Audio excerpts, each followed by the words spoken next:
বিরতির পর নজর রাখবো পরবর্তী খবরের দিকে। ধর্ম যার যার, উৎসব সবার, সেই কথাই প্রমাণ করলো সোনামুড়ার বাসিন্দারা। 90% মুসলিম অধ্যুষিত এলাকাতে সংহতির বার্তা নিয়ে শারদ উৎসবে সামিল হলেন সোনামুড়া মহকুমার সংখ্যালঘু অধ্যুষিত কুলুবাড়ি গ্রামের মানুষ। প্রতি বছরের ন্যায় এবছরেও ধুমধাম করে দুর্গা আরাধনায় মেতে উঠেছেন তারা। বরাবরের মতো গ্রামের উভয় অংশের মানুষের সার্বিক সহযোগিতাতেই স্বল্প খরচে সানন্দে উদযাপিত হচ্ছে শারদ উৎসব।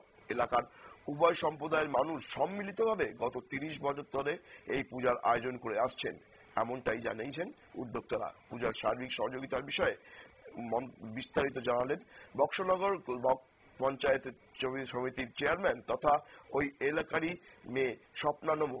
আসুন শুনেনি তার বক্তব্য।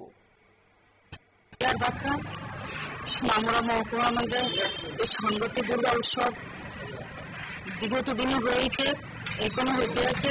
আমরা এই যে জায়গাতে বাস্তবে করি বা যে জায়গাতে আছে ওই জায়গাতে 90% মাইনরিটি আছে, 10% আমরা হিন্দু আছি। তো তবে তারা মাইনরিটি থাকাও আমরা অনেকটা সাহায্য করে, বিগত দিনে দেখেছি তারা সাহায্য করছে, এখনো তারা আমাদেরকে অনেকটা সহযোগিতা করে।